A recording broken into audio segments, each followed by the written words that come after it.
Hey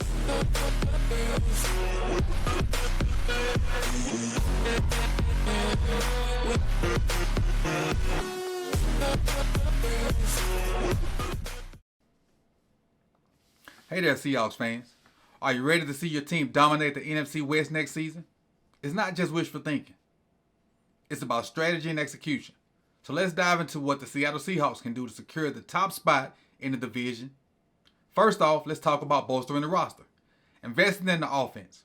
Next, let's talk defense. You've got that Legion of Boom legacy to live up to, so let's shore up the secondary and the pass rush. Adding depth and talent to your defensive backfield will help you shut down opposing passing attacks, while bolstering the pass rush will put some pressure on the quarterbacks and force turnovers. The Seahawks need to approach every game with confidence and a never say die attitude, whether you're facing division rivals or tough out of conference opponents. They need to believe in themselves and fight for every inch on the field. Let's start with it. Number one. At the moment, Sporttrack.com has Seattle $1.5 million over the cap. Now, what can they do to clear up money to hit the free agent market? Let's see.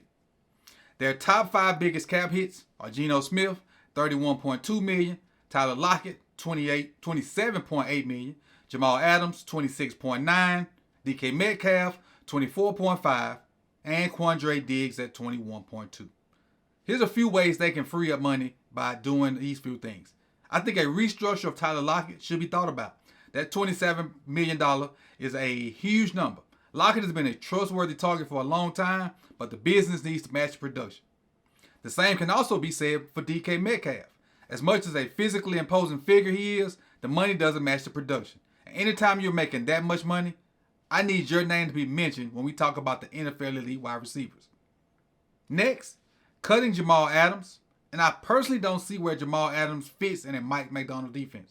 I admit I could be wrong, but for $26.9 million, I need an All-Pro. He's not an All-Pro anymore. Honestly, is he even a safety anymore? Maybe a weak side linebacker. What y'all think? Drop it in the comment section. Lastly, restructure, trade, or cut Quandre Diggs.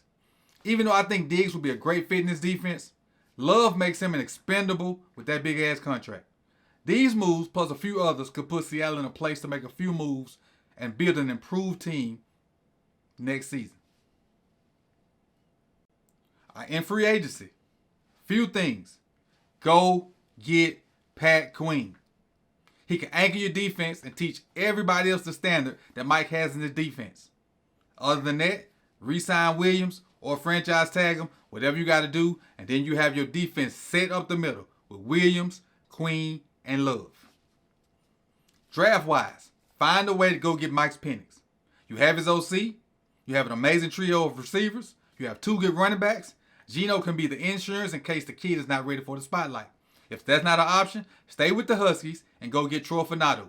Kick him in at guard, and you have a starting guard and a backup tackle in the same guy. If LB is not addressed in free agency, then IDL will be a good position to consider also, which is that interior defensive line. But these will be my top 2 priorities for the draft. The players may be different, but the positions are the same. The next way they can help. Can Ryan Grubb find the same magic with the Seahawks as he had at UW? PFF has had UW as the 4th best offense in college football with a grade of 92.5. They have the 3rd best graded passing offense with a 91.1. They were the 37th in rushing with a grade of 89.4, and that's still leading college football. That's 37th out of 133 teams. And that's the 27th percentile. They scored 36 points per game, which was 13th in the nation, and they averaged 343 passing yards, 118 rushing yards, and that's totally they were 12th in college football with 462 yards. So let's just say he can recreate that and transition that to the NFL. Let's take 100 yards from that total and see how that translates to the NFL. So take 75 passing yards from that. That's 268. That would be first in NFL. You take 25 yards from that rushing, puts them at 93. That would be 21st in the NFL, which is a reasonable number. With the total of 362 yards, subtracting that 100, that will put them as the 7th best offense in the NFL passing, well, yards-wise, not passing, yards-wise. That's a good number spot to be in. So if he could take that production he had at Washington, transfer it to the NFL, that's pretty darn good for the OC. So if you can get him in and create some of that magic and just be remotely close to what you did at UW, you should be good. And lastly, the Mike McDonald effect. The Arizona Cardinals had a decent day versus Mike McDonald running the ball, but the Ravens D still forced 2 interceptions and 4 sacks in a 31-24 win. The Rams also ran the ball well versus Mike's defense. This is one of the few games where the Ravens offense and special teams bailed them out, pulling out a 37-31 win in overtime. So the Rams offense will be a tough one to figure out for the Seahawks. Then there was the 49ers, the team who just played in the Super Bowl. Mike's defense completely dismantled the Niners. Purdy had 4 interceptions and was sacked 4 times. Mike has had success versus the division foes, and looking at the schedule, the Lions and the Dolphins, who Mike had great games against, were the toughest teams that I saw on the schedule outside of the division. You got Green Bay and Buffalo also on that schedule, who I think will be hard for Mike to game plan for, but I don't see him having issues with those teams also. Mike led the Ravens in sacks, takeaways, and scoring defense. The Hawks ranked 25th, 12th, and 22nd in those same categories respectively. Being next to last in rushing defense will have to change, but playing San Francisco and LA twice is always a challenge. All that I lined up is easy to do. Cleaning up some of your high dollar players, giving your young QB or solidifying your interior offensive line, winning in free agency, putting Ryan Grubb in the best possible situation to produce the same magic that he had at the University of Washington, letting Mike McDonald do his thing defensively. If all those things fall in the line, Seattle Seahawks definitely can win the NFC West in 2024. So Seahawks faithful, rally behind your team and support them as they prepare to take on the NFC West and beyond.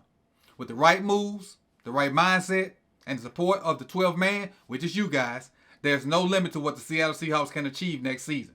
Go Hawks! I appreciate Hawk Nation for taking the time out to watch this video. If you like this video, hit the like button and consider subscribing. And when you hit that button, click the bell so you can be notified when the rest of the content drops for the 2024 offseason. You could have been anywhere in the world, but you chose to be here with me, Coach Evans, and with more Sip the Talent. I'll see you in the next one.